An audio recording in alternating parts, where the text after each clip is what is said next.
Until it was just another day at Browns camp, when Kenny Pickett left the field due to a strained hamstring, the Cleveland quarterback competition abruptly changed course. A much larger story was subtly brewing behind the scenes. Because Shedeur Sanders was standing just out of the spotlight, helmet buckled, gaze fixed. And if you have been paying attention, you are aware that this moment has been building for some time. Shedeur has been shoved to the bottom of the Browns' depth chart, like an afterthought, for weeks. With third and fourth stringers, they placed him in charge of the offense. On several days, he just worked with staff workers and equipment guys, rather than actual receivers. Nevertheless, he continued to display flashes. He threw. He shifted the ball. He conducted the attack as though it were because, to Shedeur, it isn't only a sympathy selection or a camp invitation. He is destined for this. He said it. He must be prepared when the time comes. But what if now is the time? What if the timing of this injury is divine? Don't you think? Since God, let's face it, operates in strange ways. And it's possible that the Browns were just compelled to accept the greatest gift they didn't want. That day, you could hear it in the atmosphere. A little change in energy. Unquestionable, yet neither ostentatious nor theatrical. Late in Saturday's practice, Kenny Pickett, the rumored frontrunner in the Browns' quarterback circus, pulled up and grabbed his hamstring. Whistles blew, trainers hurried in, and the camp beat skipped a beat. The door suddenly opened for another man as a result of the limp of the first one. Shedeur Sanders was waiting behind the door, quiet, intent, and lethal. This is how the NFL operates. The person behind a teammate's poor move may have an opportunity to advance in their profession. Additionally, this might be the time for Shedeur Sanders, whose every election has been a struggle for respect. Consider the items on the table. Even a few days of Pickett's injury means missed opportunities to impress, missing camaraderie, and missed repetitions. Furthermore, he isn't a quarterback with a long history with the Browns. He recently left a backup position in Philadelphia. Last season, he tossed 42 passes. Complete. For that, nobody is erecting a statue. It's unavoidable for Stefanski now that Pickett is down. The two must be run by someone else. Those representatives must be replaced by someone else. Additionally, Joe Flacco is already known to us. Although Dillon Gabriel shows promise, Shedeur is the wild card. The NFL has already attempted to discredit the rookie with the well-known father by calling him a camp body. He's not here to fit in, though, let's face it. He's coming to claim what is rightfully his. Ask yourself this, then. Do you honestly believe Shedeur is going to waste this opportunity if God gave it to him? Since I'll be discussing the instability in Cleveland's quarterback room tomorrow, I'll explain why Shedeur could be the only man who can survive it. One football, 4 quarterbacks, and an impatient fan base. Not only is the Browns' quarterback room packed, it's also flammable. You have the charm of a tax auditor and Joe Flacco, the elderly veteran with the cannon arm. The injured trade addition. Kenny Pickett is already losing time. Dillon Gabriel, the gleaming third-rounder with unadulterated speed. Next up was Shedeur Sanders, the 5th-round selection with the smallest margin of error and the biggest chip on his shoulder. This is the reality that nobody wants to publicly acknowledge. Cleveland had no intention of letting Shedeur win. Not at all. He served as the stand-in, the insurance policy, and the additional body. Camp body, Emmanuel described it exactly. Though plans change and injuries have a funny way of changing the story, the league handled him as though he was only there to throw passes during drills and vanish once the preseason was over. Picketing is a foundational fracture, not merely a shift in direction. The representatives he was hoarding are suddenly available. All of a sudden, the player who everyone was trying to ignore is in the huddle, directing plays and firing lasers at the defense of the second team. Additionally, Shedeur is accustomed to being underestimated. This is the same child who accompanied his father into unfriendly territory in Colorado, moved schools, carried Jackson State, and yet produced incredible numbers. Do you believe he's afraid of a quarterback room with Dylan Gabriel and Joe Flacco? No. On paper, the Browns' depth chart might appear set, but when pressure builds up, paper burns quickly. Shedeur is also only warming up. Let's look more closely. Now, though, as Shedeur's treatment at this camp goes beyond simple tactics. Something else is happening. Something that the media won't publicly state. Let's just call it that. Disrespect. The NFL community characterized Shedeur Sanders as a camp body and a fifth-round afterthought as soon as he landed in Cleveland, rather than as a leader or a genuine starter. A well-known person who received a shot due to his father's character rather than his actions. They disregarded his statistics. They disregarded his direction. They played down his roughness. Additionally, Shedeur was throwing to equipment managers while other quarterbacks were firing passes to starting receivers. Give that some time to sink in. Travis Kelce receives a throw from Patrick Mahomes. Jamar Chase receives a throw from Joe Burrow. He's insulting men who are paid to fold towels, Shedeur Sanders. They had employees running the route. And he continued to make plays in some way. Do you believe that to be typical? Football isn't like that. It's sabotage. However, this is an unexpected turn of events. Shedeur didn't bat an eye. Not once. He knew deep down that the game was rigged against him, but he never pouted, complained, or stormed off the field. And he was aware that the only way to change the course of events was to stand out, to shine through the gaps, and to remain locked in until his number was called. And that number may be approaching today. Pickett's downtime raises Shedeur's reps, no concealed in the shadows. No more hiding behind the old-timers. No more route-running equipment, people. This is his chance to finally demonstrate what occurs when you let a guy cook. The true issue now is, was this always his plan, or is Shedeur going to drastically change it? As we proceed, we must examine the man in charge in Cleveland, since Shedeur Sanders is the eraser and Kevin Stefanski has a plan, but it is written in pencil. Reporters were informed that Kevin Stefanski had a quarterback strategy when he arrived at camp: cool, collected, and composed. But let's remember what he stated in reality. I have a plan in pencil for the entire depth chart, especially for the quarterback position. That's coach talk for, I don't know what I'm doing yet, pencil.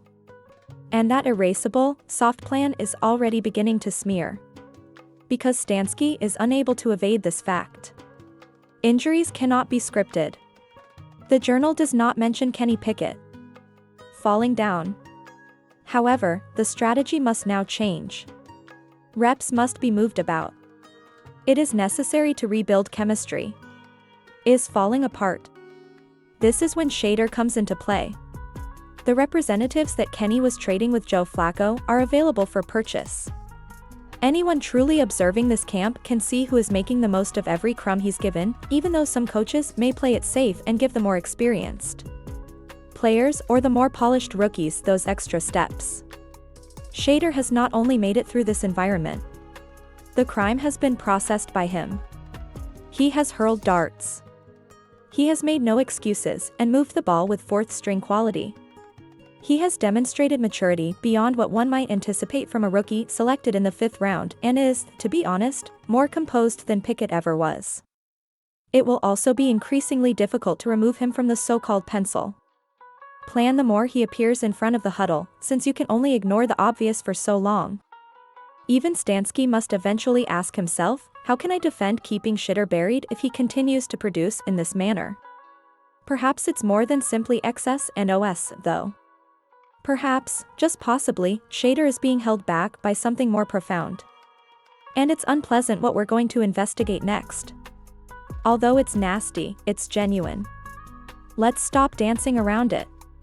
Should Shedeur Sanders be white?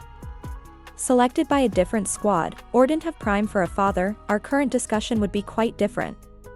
He wouldn't fit the description of a camp body.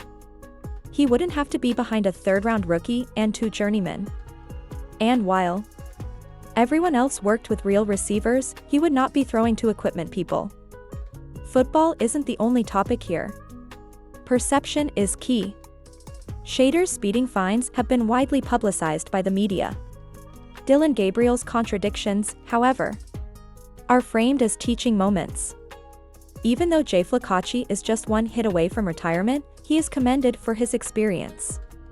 Additionally, Kenny Pickett is excused for being mediocre. But every error turns into a headline, Shedeur. What causes the because Tessie, even before he came, they had already determined who he was. They freaked out when they saw Black Hat quarterback. With a renowned last name, attitude, and zero money. He's not a baller, he's a brand. He exudes too much confidence and sparkle. In other words, he isn't quiet enough, modest enough, or appreciative enough to be present. However, they failed to notice this. Shedeur is appreciative. He won't only minimize himself in order to appease others. He is aware of his contributions. And he is aware that, unless they are battling for their lives or recording MVP stats, the NFL still struggles to accept black quarterbacks as leaders. Shedeur aspires to lead from the pocket using his precise mentality. But he gets punished rather than commended. And now that Shedeur's time is running out and the excuses are running out, the world is forced to watch Pickett out. There is a limit to how long you can hide the truth until the strain rips it apart. Shedeur Sanders has been kept under wraps by the Browns. Don't draw attention to them. Put them in the back of the veterans. Conceal them under deadlines for development. But you know what? Due to the fact that the fans are not foolish, that act is disintegrating quickly. They ask why the rookie with the best arm talent on the roster is throwing to the people who stocked the Gatorade table, or why he hasn't had even one rep with the five-team offense after seeing the stories and hearing the rumors. Sports radio in the area is booming. Videos from the camp that display Shedeur's tight spirals are spreading like wildfire. Analysts are now beginning to change. 92-3 The supporters. The best was said by Nick Pone. They seem to have training wheels on Shedeur Sanders, don't they? He's correct. He is not the only one awakening either. Pone even took an additional step. The Browns won't be able to hide any longer if he blows up in the preseason. Boom. It's already taking place. Shedeur was surrounded by a wall of quiet that the Browns erected, but it is now cracked. Supporters want to see him given a serious chance. Not simply mop-up duties or charity snaps during the fourth quarter. When the child is given a fair chance, they want to see what occurs. And that phase is approaching. Presonson is looming. Because of Pickett's injuries, the runway is clear. Shedeur Sanders has also been shut in. This is where chaos arises. This quarterback battle isn't limited to the field, though. A silent conflict is taking place behind closed doors. And at the center of it all is Shedeur Sanders. Andrew Berry, the general manager, acquired Kenny Pickett.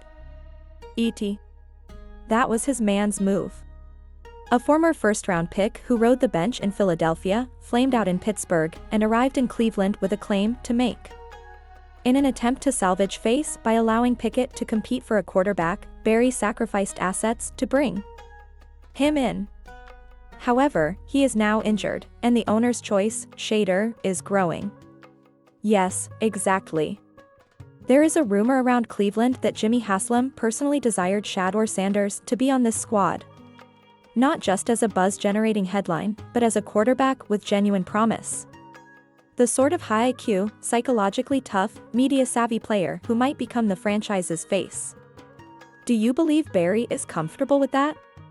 Let's face it, ego is the foundation of NFL front offices.